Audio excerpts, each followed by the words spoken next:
Next, we have the 3x3 food framework. So I initially heard someone that I listened to his podcast, Alex Hormozi, talk about this, and I decided to take it a step further because I really love the concept that, 90% of our meals that we eat as human beings are going to come from like the same types of meals, right? Like being able to have go-to meals, things that we eat on a regular basis where we know what it's comprised of, we know how our body's going to react to it and respond to it, is a really powerful way to just have high-frequency nutrition become a more regular part of your life. So I kind of broke this down as breakfast, lunches, and dinners, and how to strategically, again, increase the frequency of our go-to meals, and that's going to help with progress. If we can take what we're typically eating and make some substitutes or small changes to increase the frequency, get more protein, more fiber, more whole foods, and take out processed foods, take out sugar, things like that, we're just going to see results over time because, again, 90% of our meals are going to come from maybe 8 or 9 different meals that we prepare on a regular basis. So here's an example, and this is honestly like similar to what I eat. I don't really eat sandwiches, and I also spelled sandwich wrong, so forgive me on that one. But otherwise, the rest of these are pretty legit. So first is going to be eggs and chicken sausage. I get the Jones chicken sausage from Costco. I just get eggs from Costco. This meal typically has, I want to say it's like 35 to 40 grams of protein. It's usually like 400-ish calories, maybe a little bit less. There is no fiber in this one, so that's why I labeled these breakfast, lunch, and dinner, and then high, higher, and highest in frequency. Next is banana pancakes. I love banana pancakes. These are delicious. They're a little bit lower in protein, but you're going to get fiber, and they're absolutely delicious. Not to mention that eggs are kind of like nature's multivitamin. There's a lot of different vitamins and minerals in eggs that are good for us. And then my highest frequency one is actually the protein yogurt that I eat. So it's Greek yogurt, Orgain Organic, almond milk, and then chia seeds. And then I add some sweetness, whether it's a little bit of maple syrup or a banana sliced up or frozen blueberries, whatever it may be. Absolutely delicious meal. I highly recommend you try it. That's the one that I have the most often. Next is an example of lunch. So if you have a sandwich specifically with a high quality bread like Ezekiel brand bread, you could do that with like turkey, cheese, and vegetables, right? Maybe put some mayo on there or not. That's still a relatively healthy meal, especially if you're having high quality bread. Next would be tuna salad wraps. So if you're having good high quality wraps, putting tuna salad in there is a great option. I do have the Easy Recipes guide. If you want to check that out, let me know. Just shoot me a message. And then finally, chicken salad and lettuce wraps. I love this one as well. Super high protein, higher in fat, a little bit lower in carbs, and absolutely delicious. I do a curry chicken salad, which is just phenomenal. And then for dinner, one of my favorite things to make is actually a rice noodle stir fry. And I just put turkey because I eat a lot of ground turkey, I eat a lot of ground beef, and I eat a lot of chicken. And I wanted to make sure all three were represented in my chart. But ultimately, just some sort of protein and noodle stir fry, usually garlic and onions in there as well, a little bit of soy sauce, rice noodles. Absolutely fantastic, pretty easy and quick to make as well. Next is a burger bowl. So it's just like you would have a burger, but instead of having a bun, you would put all the ingredients on top of rice, and I love that with mustard and all the good things and condiments to go with it. And then finally is chicken vegetable soup, which I make a lot of soup. I don't eat it super often. My wife loves soup, so I usually make soup and she eats most of it. I have a bowl here and there, but that's like the highest frequency option. I think when it comes to the perspective of food, one thing that is really important to consider is that although we label these breakfast, lunch, and dinner, they don't have to just be eaten at those times of day. Like you can have a tuna salad wrap for breakfast. You could have banana pancakes for dinner. You could have a burger bowl for lunch. You could have chicken vegetable soup for lunch. You could have like a turkey sandwich for breakfast. You could have protein yogurt for dinner.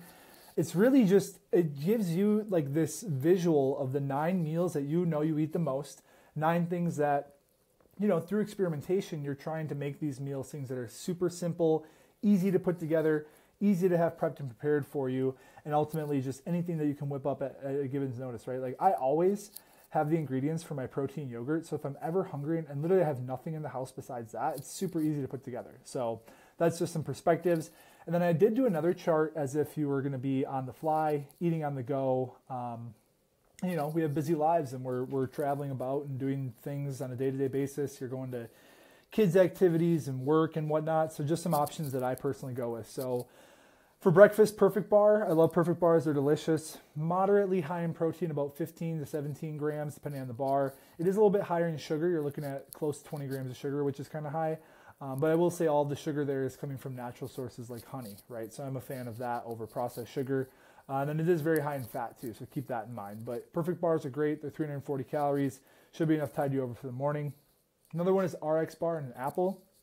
So when it comes to protein bars, I personally really like RX bars because the ingredients are right there on the package. It's pretty simplistic. It's like egg whites, almonds, cashews, dates, and that's usually about it. And again, when you can read all the ingredients, you know what all those are, that's a higher frequency food, especially even if it's in a package. And pair that with an apple. That's a great meal. It's going to get you a lot of fiber and protein to get the day started. And then my favorite, if I go to Quick Trip, is hard-boiled eggs and a banana. It's super cheap. I think it's like less than $3. 2 hard-boiled eggs is going to give you 12 grams of protein, 10 grams of fat. Banana's going to round out some carbohydrates, good for the blood sugar. When you have all those paired together, I should say, not just the banana by itself, but the hard-boiled eggs as well. And really simple, cheap, easy to get meal for me at just about any gas station you can find that. Next is lunch. So if you stop at like a gas station or even at a grocery store, there's a lot of products out there where it's like a beef and cheese combo pack. Pair that with some fruit, super simple. Again, Chipotle is a really great, honestly, like if the only fast food option available to you is Chipotle and like every McDonald's in the world was a Chipotle, we would just have a healthier society. And I'm not saying that you should eat Chipotle for every meal, but it is whole real ingredients. It is higher in protein. It does have fiber, especially if you're adding the salsas and the veggies and things. And then for me, I just skip the cheese and the sour cream. Sometimes I get guac, sometimes I don't. But again, a pretty easy, well-rounded meal. Tastes delicious. It's a hot meal, which is nice too. And then one of my favorites, the highest frequency one that I put is like any natural grocer or co-op, the Hot Bar, because co-ops are known for having really high quality ingredients.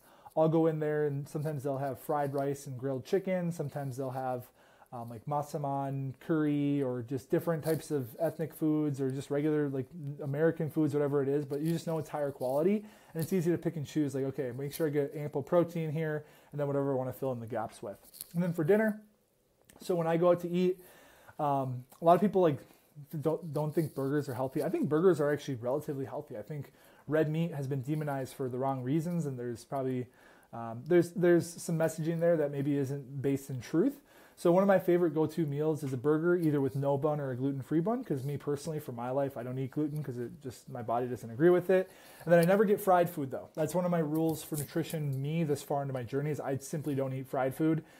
Maybe once a quarter, I'll have some French fries or cheese curds, something like that. But for the most part, I just don't eat it. So if I'm going out to eat and I don't know what to get, for me, it's usually just a burger with no bun or a gluten-free bun, side salad. Pretty simple.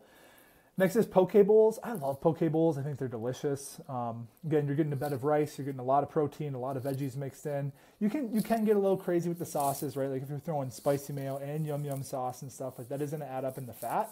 But if you can maybe limit to one of those like kind of oil-based toppings, actually a pretty healthy meal that's going to be, again, well-balanced macronutrient-wise and high in protein as well as fiber. And then finally, there's a restaurant in the Twin Cities where I live in Minnesota called Crisp and Green, but I know they have these all over the place where they have like, it's like Chipotle, but for salads. So you can like go in and like make your own salad, or they have salads up there on the board you can choose from.